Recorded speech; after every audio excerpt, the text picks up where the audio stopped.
शर्मा, आप देख रहे हैं एसपीएन 9 न्यूज। स्वागत है आपका हमारे इस खास प्रोग्राम में। प्रोग्राम की शुरुआत बंगाल चुनाव से। जी हां, बंगाल चुनाव से पहले कई एग्जिट पोल सामने आए जिसमें यह बताया गया कि बंगाल चुनाव में बहुत बड़ा झटका बीजेपी को लग सकता है। बंगाल चुनाव से पहले जो एग्जिट पोल सामने आए उसमें यह दावा किया गया कि बंगाल चुनाव में टीएमसी की पकड़ मजबूत है, लेकिन अब की बार जो खबर मैं आपके सामने लेकर आया हूं वो ये बता रहे हैं कि एग्जिट पोल झूठे निकल रहे हैं और एग्जिट पोल जो दावा कर रहे हैं उससे उलट स्थिति है। दरअसल यहाँ पर मैं इसलिए बात कर रहा हूँ क्योंकि जिस तरह से आज बीजेपी की स्थिति धीरे धीरे मजबूत होती हुई नजर आ रही है, इसका मतलब ये है कि अब टीएमसी का पाला बिल्कुल कमजोर हो चुका है। दरअसल मैं खबर की तरफ बढ़ूंगा और खबर के जरिए आपको समझाऊंगा कि किस तरह से आज टीएमसी जो है उसकी स्थिति कमजोर हो रही है और बीजेपी की स्थिति मजबूत हो रही है। सबसे पहले मैं बात करूंगा शुवेंदु अधिकारी से। ममता बनर्जी के करीबी रहे शुवेंदु अधिकारी जो बीजेपी में शामिल हो गए।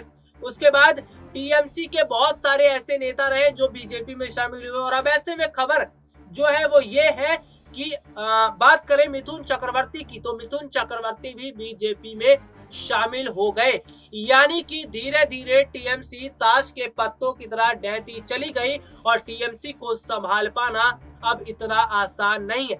भले ही ममता बनर्जी ये दिखावा कर रही हैं कि टीएमसी की स्थिति मजबूत है और उन्होंने जो दावा किया है कि 200 से ज्यादा सीटें वो बंगाल में लेकर आएंगी, लेकिन हालात तो कुछ ऐसे नहीं है। हालात तो कुछ और बयां कर रहे हैं और स्थितियां ये हैं कि अब की बार जिस तरह से बंगाल में राजनीतिक उलटफेर हुआ है, इससे टीएमसी की स्थिति बहुत ज्यादा कमजोर होती हुई नजर आ रही है, क्योंकि ममता बनर्जी के पास जो जो दिग्गज नेता थे वो सभी टीएमसी में शामिल हो गए। और उसके बाद में अगर बात करूं कि टीएमसी का साथ छोड़कर ये दिग्गज नेता जिस तरह से अब बीजेपी के साथ जा रहे हैं, इससे ना सिर्फ बीजेपी की स्थिति मजबूत हो रही है बल्कि बीजेपी का कुनबा भी मजबूत होता हुआ नजर आ रहा है। चलिए रैली की तरफ चलते हैं और आपको बता दूं कि ताबड़तोड़ रैली बीजेपी की तरफ से की जा रही है। बीजेपी के कई दिग्गज नेता चुनावी मैदान में उतरे और उन्होंने रैली की, जिनमें जेपी नड्डा हैं, कैलाश विजयवर्गीय हैं, खुद शुवेंदु अधिकारी हैं। तो ऐसे में मैं बात करूं तो बीजेपी के बहुत सारे नेता हैं जिन्होंने ताबड़तोड़ रैली करके यह बता दिया कि किसमें कितना दम है और बंगाल में कमल अब की बार खिलता हुआ नजर आ रहा है। तो फिलहाल स्थितियां ये बताई जा रही हैं। पीएम मोदी की बात करूं तो पीएम मोदी ने रैली की और पीएम मोदी ने रैली करके ये बता दिया कि बंगाल में बीजेपी का जादू चल रहा है। लेकिन फिलहाल मैं अगर ये बात करूं कि टीएमसी को हार का सामना करना पड़ेगा तो ये जल्दबाजी होगी, क्योंकि टीएमसी को हार का सामना भी इसलिए नहीं करना पड़ेगा क्योंकि टीएमसी के साथ इस वक्त मौजूद है रणनीतिकार प्रशांत किशोर। प्रशांत किशोर जो रणनीतियां बनाते हैं उनकी रणनीति कभी भी विफल साबित नहीं होती है। प्रशांत किशोर उनकी रणनीति कभी भी जो है वो खराब नहीं होती है और प्रशांत किशोर जैसे रणनीतिकार अगर ममता बनर्जी के साथ हैं तो ऐसे में चुनाव में जीत उनकी भी हो सकती है। भले ही आज टीएमसी का पाला कमजोर है, लेकिन जो स्थितियां बनी हैं वो ये बता रही हैं कि टीएमसी उतनी कमजोर भी नहीं है जितना बीजेपी की तरफ से बताया गया था। तो कुल मिलाकर स्थितियों की अगर मैं बात करूं तो स्थितियां ये हैं कि दोनों तरफ टक्कर का मुकाबला है, लेकिन फिलहाल बीजेपी का पाला मजबूत नजर आ रहा है। देखिए इस चुनाव में सबसे ज्यादा जो चीज मैटर करेगी वो होगी वोटर्स। वोटर्स किसके साथ जाएंगे, जिस राजनीतिक पार्टी के साथ वोटर जाएंगे जीत उसकी ही होगी। वैसे आपको बता दूं कि कई विधानसभा क्षेत्र ऐसे हैं जहां पर टीएमसी की बहुत अच्छी पकड़ बनी हुई है और उन विधानसभा क्षेत्रों पर टीएमसी कार्यकर्ताओं द्वारा लगातार जो काम किया गया है, उनके विधायकों द्वारा जो काम किया गया है, यही वजह है कि उन विधानसभा क्षेत्रों पर टीएमसी की पकड़ है।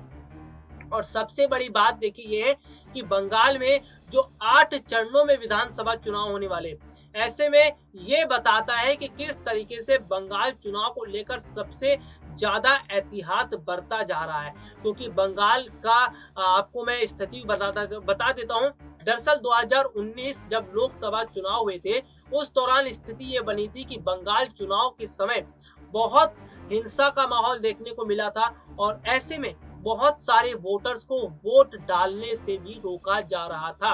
यानी कि वोटर्स को रोका जा रहा था, वोटर्स को वोट देने से रोका जा रहा था और ऐसा करने में ममता बनर्जी का हाथ बताया गया। यानी कि ममता बनर्जी नहीं चाह रही थी कि बीजेपी के समर्थन में लोग वोट करें, इसीलिए 8 चरणों में आज वोटिंग का फैसला किया गया है और ये फैसला बताता है कि बीजेपी इस चुनाव को कितनी गंभीरता से ले रही है। लेकिन यहाँ पर एक बात मैं आपको ये भी बताना चाहूंगा कि फिलहाल जो बंगाल चुनाव है और बंगाल चुनाव से ये तय हो जाएगा कि 2024 का लोकसभा चुनाव कौन जीतेगा। ये ऐसे क्योंकि बंगाल बीजेपी के लिए नाक का सवाल बन गया है, तो ममता बनर्जी के लिए किसी चुनौती से कम नहीं है। और सबसे बड़ी बात तो ये है कि टीएमसी और बीजेपी दोनों के बीच टक्कर है और टक्कर में ये देखने को मिलता है कि किसी एक राजनीतिक पार्टी की जीत होती है तो किसी एक की हार होती है।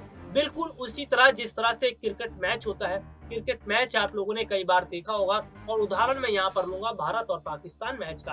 भारत और पाकिस्तान का जब मैच होता है और मैच जब दिलचस्प मुकाबले पर आ जाता है तो ये कह पाना इतना आसान नहीं होता कि जीत भारत की होगी या पाकिस्तान की। हालांकि हर बार भारत ही जीतता रहा है, लेकिन फिलहाल उस तरह की स्थिति जो यहाँ पर बनी हुई है वो भी बंगाल में देखने को मिल रही है कि बीजेपी और टीएमसी के बीच का जो मुकाबला है उसको देखा जाए तो बिल्कुल एक कड़ा मुकाबला बन चुका है। बिल्कुल ऐसी स्थिति बनी है कि यह कह पाना इतना आसान नहीं हो रहा है कि इस चुनाव में जीत किस राजनीतिक पार्टी की होगी, टीएमसी या फिर बीजेपी। तो टीएमसी और बीजेपी दोनों की तरफ से कोशिशें लगातार जारी हैं और दोनों की कोशिशें ये बता रही हैं कि वाकई में किस तरह से आने वाले समय में ये चुनाव और ज्यादा दिलचस्प हो जाएगा और तय वोटर्स करेंगे कि किनके साथ जाना है। हालांकि ममता बनर्जी का पाला अभी फिलहाल कमजोर नजर आ रहा है। मथुआ समुदाय हो, अल्पसंख्यक समुदाय हो, बंगाली वोटर्स हो, हिंदू वोटर्स हो, ये फिलहाल ममता बनर्जी से अभी दूर जाते हुए नजर आ रहे हैं और इन सब का फायदा मिल रहा है बीजेपी को। असदुद्दीन ओवैसी जो बंगाल चुनाव में उतर चुके हैं और उन्होंने वैसे ही मुस्लिम वोटर्स जो है वो बांट दिए हैं और मुस्लिम वोटर्स बंटना भी ना सिर्फ ममता बनर्जी के लिए मुश्किलें खड़ी कर सकता है बल्कि पीरजादा अब्बास सिद्दीकी जिन्होंने नई हाल ही में पार्टी बनाई आईएसएफ, उसको जो है मजबूती मिलने में भी समय लगेगा। तो फिलहाल असदुद्दीन ओवैसी खेल बिगाड़ते हुए नजर आ रहे हैं, लेकिन यहाँ पर मुकाबला बीजेपी और टीएमसी के बीच में जो कड़ा मुकाबला देखने को मिल रहा है ये बताता है कि किस तरह से आने वाले समय में, आने वाले चुनाव में माहौल कितना गर्मा गर्मी का रहने वाला है। ताबड़तोड़ रैलियां तो हो ही रही हैं, जनसभाएं भी हो रही हैं, लेकिन इन जनसभाओं का असर वोटर्स पर कितना पड़ता है और इन जनसभाओं का असर अगर वोटर्स पर पड़ेगा तो ये देखने वाली बात होगी कि वाकई में जादू चला है। जादू किसका चलेगा, टीएमसी या बीजेपी का, ये भी मैं अभी नहीं कह सकता, कहने में जल्दबाजी होगी। हालांकि स्थितियां मैं आपको बता चुका हूं कि क्या माहौल चल रहा है और क्या स्थितियां इस वक्त बनी हुई हैं। तो यहाँ पर स्थितियां बहुत ज्यादा पेचीदा हैं, लेकिन आने वाला समय ये बताएगा कि किस पार्टी के साथ जो वोटर्स हैं वो जाते हुए नजर आ रहे हैं और किस राजनीतिक पार्टी को फायदा मिलेगा। फिलहाल के लिए आज मुझे इजाजत दीजिए, नमस्कार।